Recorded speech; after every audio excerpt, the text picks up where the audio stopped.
الحمد للہ وکفى وسلام علی عبادہ الذین اصطفى اما بعد اعوذ باللہ من الشیطان الرجیم بسم اللہ الرحمن الرحیم۔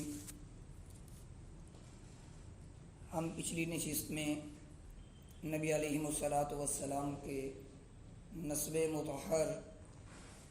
کا تذکرہ کر رہے تھے، تو نبی علیہ الصلوۃ والسلام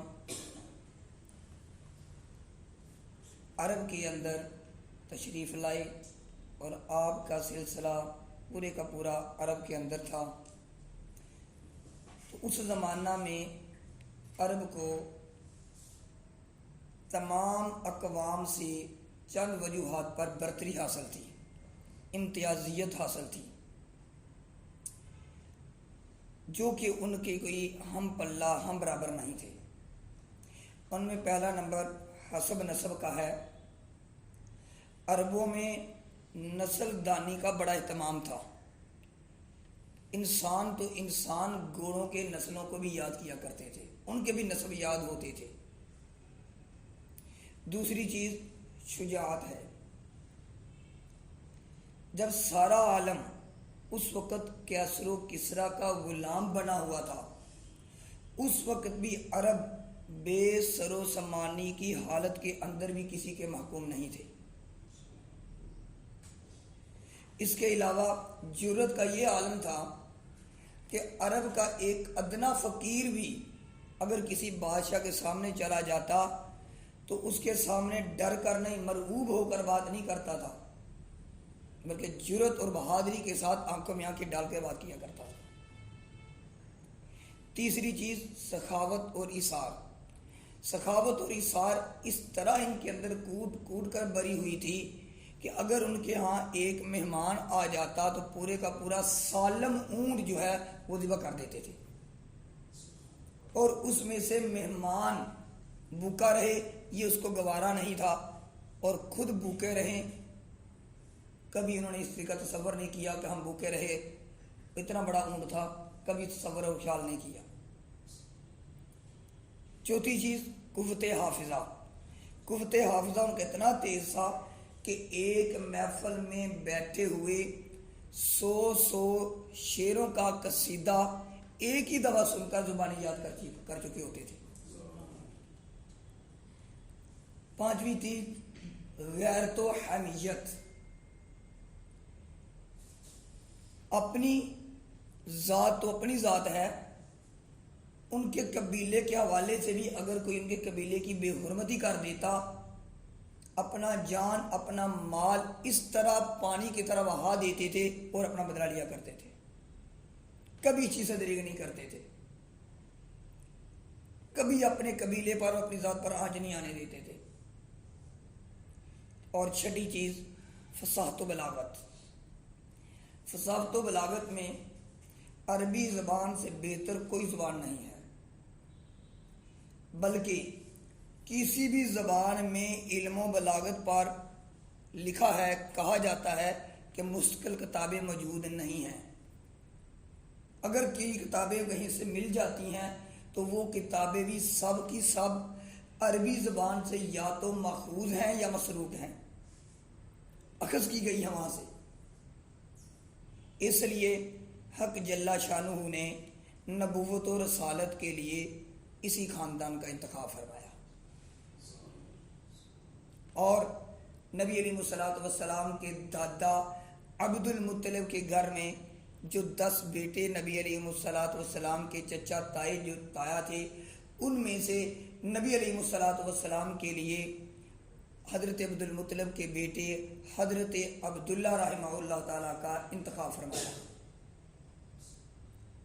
نبی علیہ الصلوۃ والسلام کے والد ماجد جن کا نام مبارک حضرت عبداللہ رضی اللہ عنہ ہے، حافظ عسقلانی فرماتے ہیں کہ آپ صلی اللہ علیہ وآلہ وسلم کے والد ماجد کا نام عبداللہ ہی ہے، جس میں کسی کا کوئی اختلاف نہیں ہے، فتح الباری کے اندر یہ لکھا ہوا ہے۔ اور حدیث میں ہے جو کہ مسلم شریف کی حدیث مبارکہ ہے جس میں نبی علیہ الصلوۃ والسلام نے فرمایا اللہ رب العالمین کے نزدیک سب سے زیادہ جو محبوب نام ہیں وہ دو ہیں، ایک عبداللہ اور ایک عبد الرحمن۔ اور قرآن مجید میں بھی دیکھیں، وہاں اللہ رب العالمین نے ارشاد فرمایا قُلِ ادْعُوا اللَّهَ أَوِ ادْعُوا الرَّحْمَنَ، کہ جب بھی آپ نے کوئی چیز مانگنی ہے تو اللہ سے مانگو، دعا کرنی ہے اللہ سے دعا کرو، اور دعا کرو رحمان سے۔ کل میرے پیغمبر صلی اللہ علیہ وآلہ وسلم آپ کہہ دیجئے ان سے، دونوں کو وہاں ذکر کیا اکٹھا۔ اور علماء فقہ فرماتے ہیں یہ اسم جلالہ لفظ اللہ ہے، اس کے اندر ساری کی ساری صفات جمع ہو جاتی ہیں، اور لفظ اللہ کے بعد جو دوسرا نمبر آتا ہے وہ رحمان کا آتا ہے۔ تو اللہ رب العالمین کو یہ دو نام بڑے پسند تھے، تو وہاں پہ مولانا ادریس قادری رحمۃ اللہ علیہ اپنی کتاب کے اندر یہ لکھتے ہیں کہ عجب نہیں ہے کہ حضرت عبداللہ کی ولادت کے وقت آپ کے والد ماجد عبد المطلب کے دل کے اندر خاص طور پر من جانب اللہ کی طرف سے یہ القاء کیا گیا ہو کہ آپ نے اپنے بیٹے کا وہ نام رکھنا ہے جو مجھے سب سے زیادہ پسند ہے۔ تو حضرت عبد المطلب نے اپنے بیٹے کا نام عبداللہ رکھا۔ جب حضرت عبداللہ رضی اللہ تعالیٰ عنہ بڑے ہو گئے تو ان کا واقعہ جو پیچھے گزر چکا کہ ان کے لیے 100 اونٹ قربانی کر دیے گئے، یہ ہماری پچھلی نشست میں بات ہو چکی۔ تو جب ان چیزوں سے فارغ ہوئے تو حضرت عبد المطلب کو ان کی شادی کی بات ذہن میں آئی کہ اب ان کی شادی کرنی ہے، اب یہ بڑے ہو چکے ہیں، تو لہٰذا انہوں نے قبیلہ بنی زہرہ جو شرافت نسبی میں بڑا ہی ممتاز قبیلہ تھا، تو اس میں سے وہب بن عبد مناف کی بیٹی حضرت آمنہ رضی اللہ تعالی عنہ کا انتخاب کیا، جو اس وقت اپنے چچا وہیب بن عبد مناف کے زیر تربیت تھی، ان کا انتخاب فرمایا اور حضرت عبداللہ کا نکاح کا پیغام بھجوا دیا، اور ساتھ ہی حضرت آمنہ جو ہمارے پیارے نبی صلی اللہ علیہ وآلہ وسلم کی والدہ ماجدہ ہیں، ان کے چچا وہیب بن عبد مناف جن کے وہ زیر تربیت تھی، ان کی بیٹی یعنی حضرت آمنہ کی چچا زاد بیٹی حضرت حالہ جن کا نام حالہ تھا، ان کے لیے عبد المطلب نے اپنے نکاح کا پیغام بھیجا، اور دونوں کا نکاح